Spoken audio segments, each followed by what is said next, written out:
Hey guys, I'm Jasmine. My name is Ekin. And I'm Samson. Hi, I'm Kian. And I'm Samuel. And we are the 99. 99.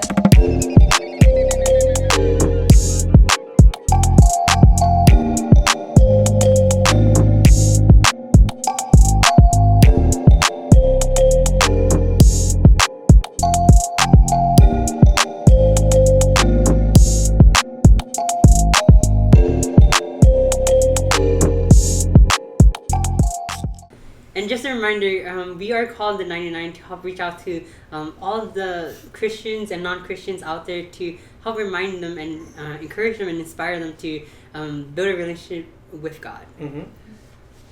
In today's episode, we're going to be talking about the Great Commission.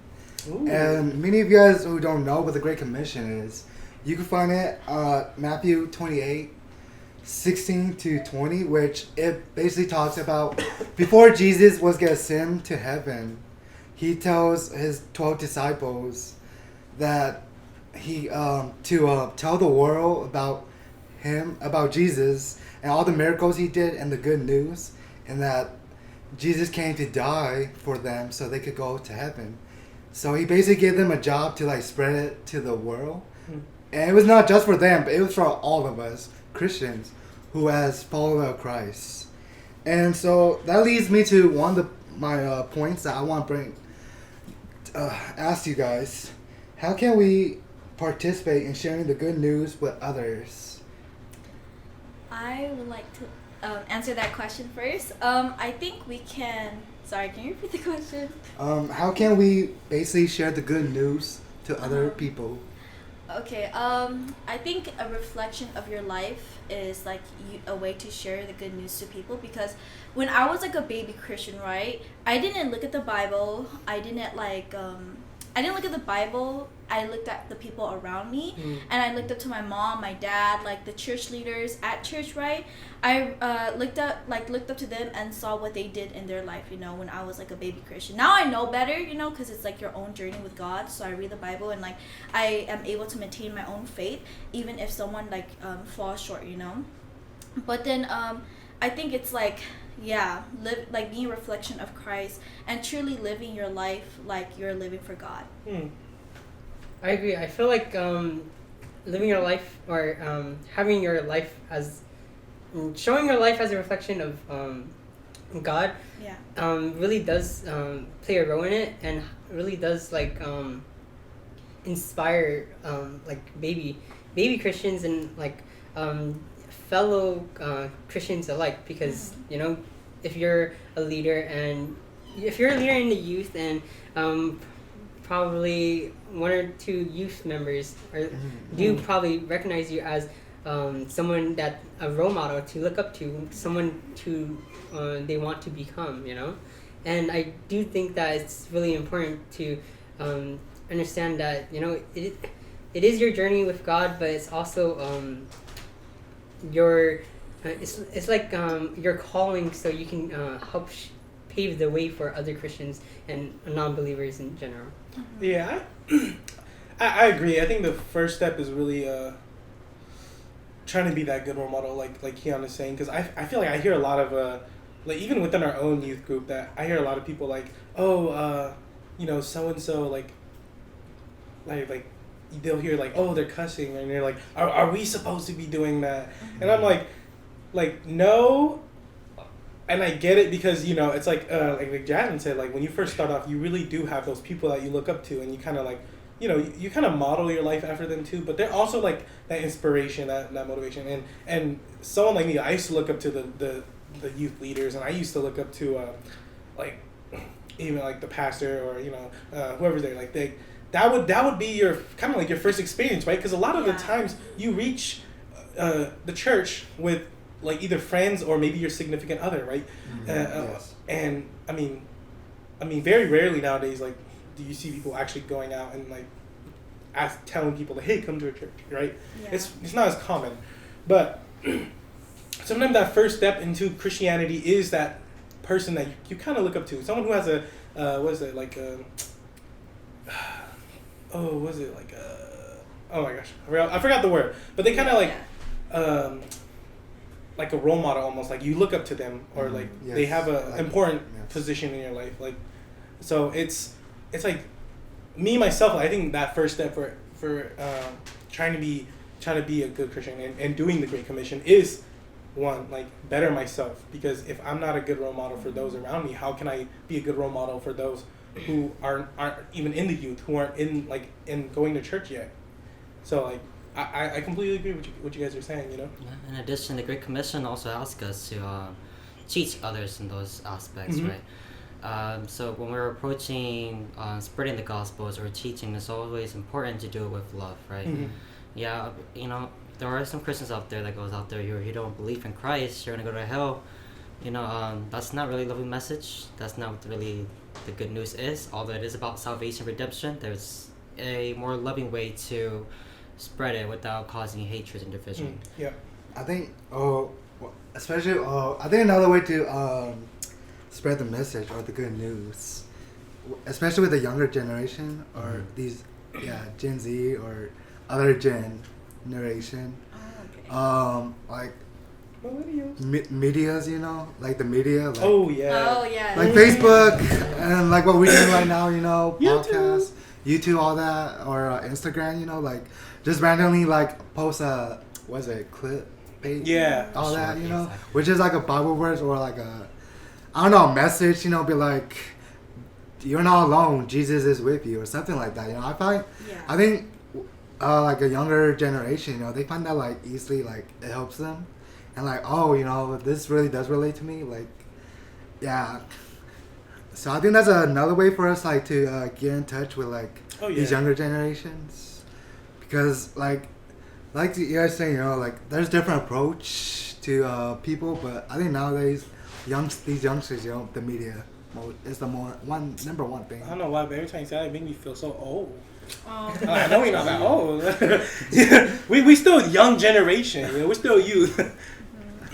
But as a, you know, in the middle or the older, as an older youth, you know, youth now, we do got to step up and we got to be better, right? And I think consistency is very important, and just, it's hard to be perfect. You know, it's hard to be that all the time. And I, like, you know, sometimes you get heated, and it's hard to kind of keep staying that, like calm, or, you know, like like a good Christian, because, you know, it happens everyday life, right? I think another experience I went through was like the leaders, like there were like particular older leaders who I saw like, oh man, they're like giving so much of their time to do the ministry, all that, and then like they're getting, and like I see how like their life has changed from doing it. I think that's the one reason why I, you know, wanted to be a leader or do his ministry, you know. Okay. And then I also want to add, like, with experience, like, he mentioned, like, media, like, could help out, you know, spread the gospel. And honestly, that's, I would say, like, okay, I'm going to talk about an experience I also had with, like, the media. Like, I wouldn't say I feel, would I say, okay, I've been going through spiritual warfare, right?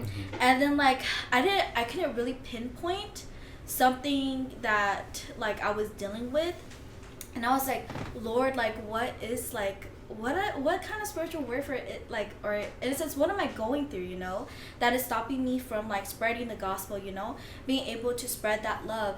And, like, I came across this TikTok. I know this might sound like crazy or something, but, like, I came across this TikTok, you know. It's like Satan attacks you in a way where, like, he's trying to take your ability to love. Not saying that it's like what God wanted me to, like, you know, hear, or what, like it was, like, I don't know how to say it, like exactly God, but it was something that took me back a bit, and it made me, like,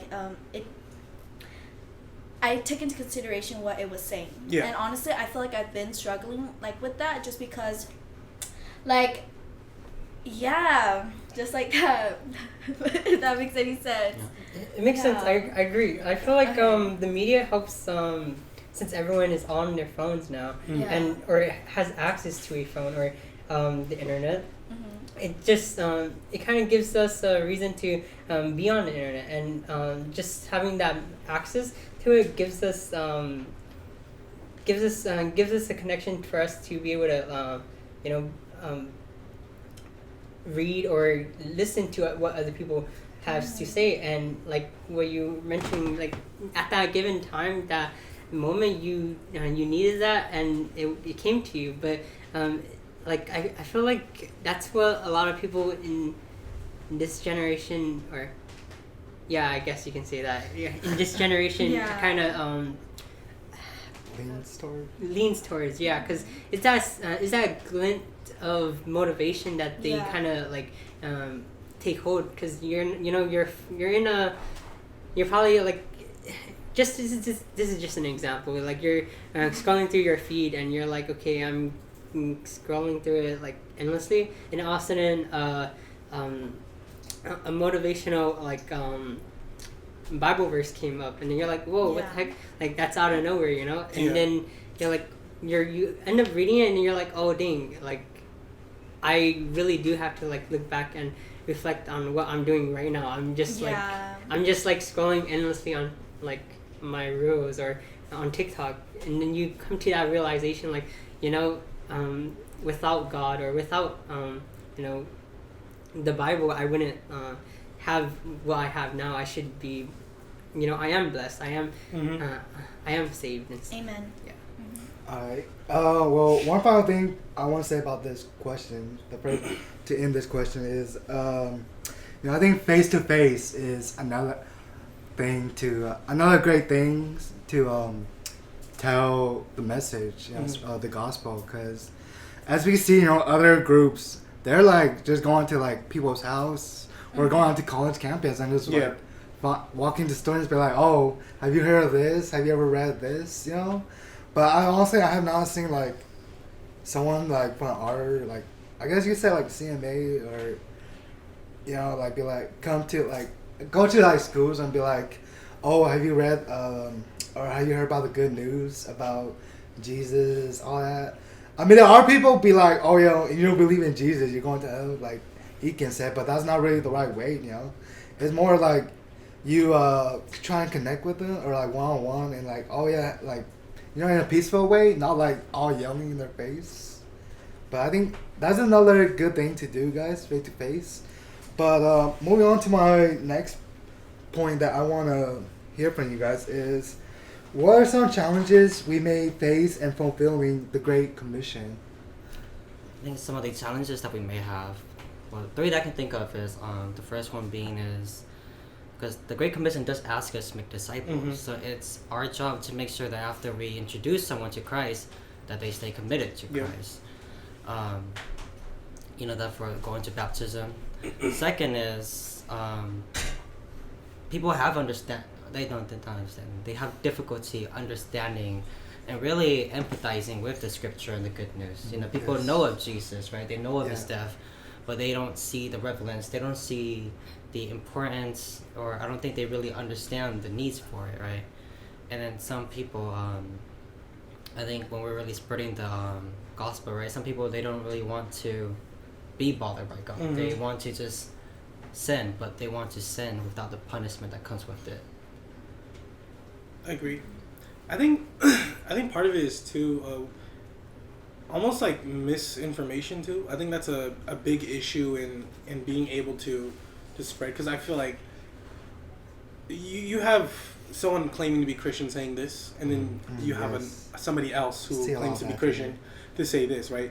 And I think a lot of people fail to understand that Christianity is like an umbrella almost, right? You have different groups, different.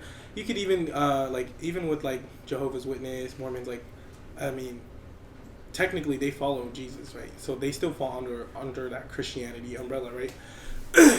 So when you hear people like, oh yeah, you know, we're Christian, but we kind of do this differently. We kind of do this differently. It's like it spreads a lot of misinformation, and it causes a lot of distraction and a little confusion when you walk up and you're like, hey, have you heard about this? I'm like, yeah, I already heard it. You know, they don't want to hear it again. People hear about it a lot, right? And they might hear they might have heard the wrong thing, and what you're trying to tell them sounds wrong now, right? Because they heard that first, right? And I think that's one of those hardships too. And going back to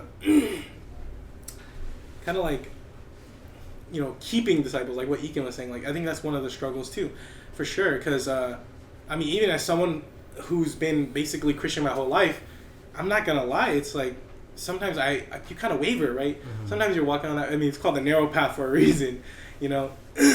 Sometimes you're walking on that path, and you kind of feel like you're on a tightrope. You're gonna stumble, right? But like, and you know, I'm trying to be that good example. I'm trying to bring others in, right? So I think that's like you kind of understand as someone who is also Christian, like the struggles of being able to stay committed as a disciple, right? And I think that's also like one of the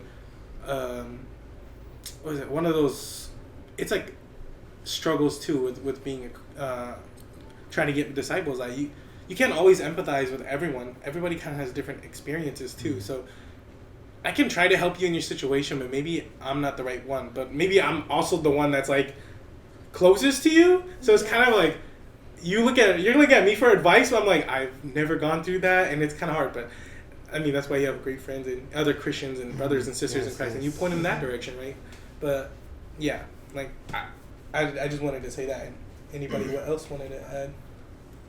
I think one of the greatest challenges we also face is fear of like you want to talk to someone, right? But then they're like trying to like debate you, like because like, and then you're like starting questioning your knowledge, all that, and then you start bringing yourself down. I think that's like one of the things people kind of like, Yeah, and then also like the fear of misinformation or like giving out. I like truly like when you do walk with God, you don't want to like mislead anyone. You know what I mean? So that is also like something that I am personally scared of as well too. But that is something that I should probably reflect on myself as well. If I'm like, if I how do I say this? If I'm giving out misinformation, like I'm scared of that, right? Like how well is my Bible knowledge? Mm-hmm. How well is my relationship with God? And like that's something that I truly think on as well. But I do want to share a Bible verse on fear. So there is no fear in love, but perfect love casts out fear. For fear has to do with punishment, and whoever fears has not been perfected in love. And honestly, it goes back to also like a point I want to bring, like to do everything in love.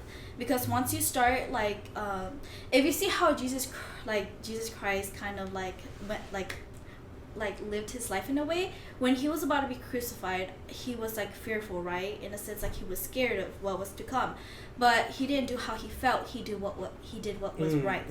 He chose to love us, and because of that, like he died on the cross for us, right? Because there was love there in the first place, but like that act of love right there was sacrificial love. So yeah, and then Kian, do you have any? Yeah, I was gonna agree with everyone, and going based off of what you're talking about, sacrificial love, and I was gonna bounce off of that and say how sorry, give me a moment. No, you're good. Like the fear of like going based off of what you guys were talking about, the fear of misleading and the fear of just having to basically debate with someone. I feel like that's you're called to share the gospel and to bring the good news. So when you're in a situation like that, I feel like you could definitely just leave it as is, because when you're you're talking to someone and you're in a debate type of situation, like they're already having like their own thoughts, their own opinions on the matter, on Christianity. So you can't really change that unless you're gonna debate against that person, which you don't want to. Which you don't want to. And then with the fear of misleading, I feel like a lot of people fall into that, and I also feel like since we are going out to spread the gospel, and we're doing it with love, I honestly feel that we don't really need to fear, but then I feel like it's also human to fear that, because you don't want to mislead anyone, and you don't want them to fall astray, because it's if they fall astray, you feel it's that sense of failure that you feel like, oh, I could have done better. And since they left or I misguided them, that's why they have turned into the person that they are today. Like I feel like it's really these challenges that we face and the challenges that we all like as Christians have. It's definitely like definitely a human thing that we all face, but through the love of God and because Jesus died on the cross for us, we should be able to like go out there and talk like this. And I also want to include like why fear man when you should fear God, you know? Like do God's will instead of like in a sense like your will, in a sense like that fear. If that makes any sense. Yeah, that makes sense. It makes sense. A lot makes sense. That we shouldn't be afraid. What we should be afraid is like not doing it, because it was who Jesus told us to do it, and if we're not gonna do it, then we're not doing our part as Christians. So I think Jesus, once we like meet Jesus at the end, I think that's like one of the biggest things that we're gonna be judged. Like, oh, you didn't do your part. You didn't, spread my word. So I think we should be more fear of that than like being judged by men. Yeah, that's true. But go ahead. I think one of the biggest challenge is ourselves. Like you guys say, like having fear, or no, not having fear, but like the confidence, lack of confidence. Because like it's already hard enough to like teach. Because I know some of us are all of us here are leaders in our youth group, and when you're like teaching, it's like you're already kind of like struggling. You're stuttering all that kind of. But then when it comes down to like one person, one-on-one, it's already like hard enough, because it's like, okay, now you gotta like really like you're looking at them in the eyes. Like you really gotta make sure you not, like you guys said, not mislead them too. Give them the right direction. Yep, it doesn't help when you're not outgoing until you're just. It's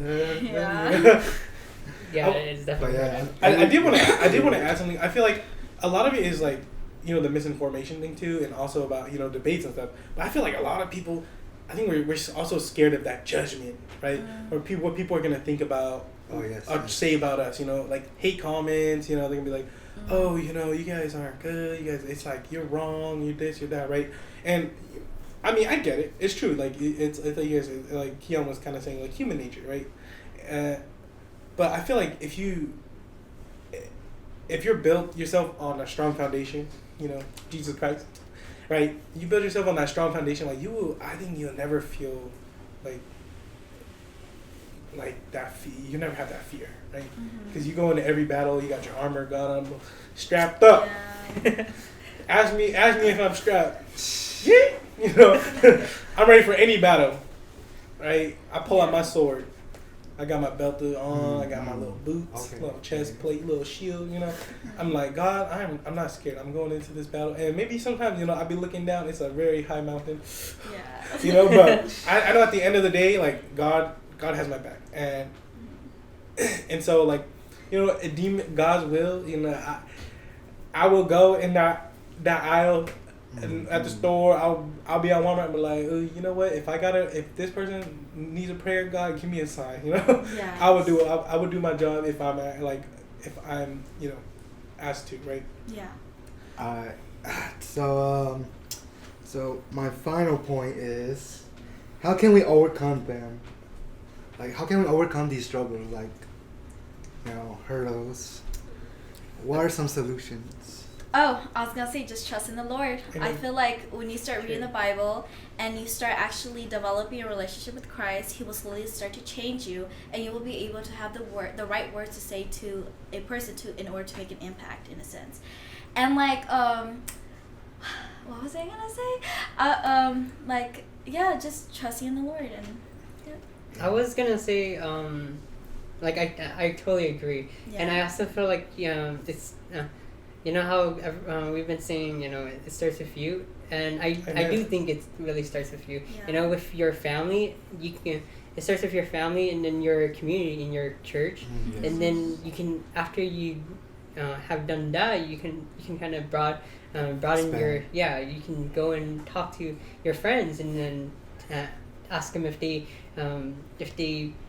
wouldn't mind you sharing the gospel with them. And then after that, you can keep on continuing doing it. Yeah, just go to like a random student. Hey, so are you? Because I feel like going to random people and just telling them, or asking them if they have heard the gospel, or if they want to hear about it. It's I wouldn't say entirely rude, but like I feel like you're kind of just throwing what your opinion, your religion into their face, and they probably, I don't know what they're going through already and what they're facing, but they probably don't want any of that at the moment. True. Like so maybe they do, but then maybe they don't. You never know. And I just wouldn't want to just go up to anyone and like make them feel a certain type of way. Yep. I know I do. I'll be like, oh, I got class. Sorry. Okay. Busy right now. Yeah. Like I feel like I would respect their opinion, but then like if I did have something to do, then I would tell them.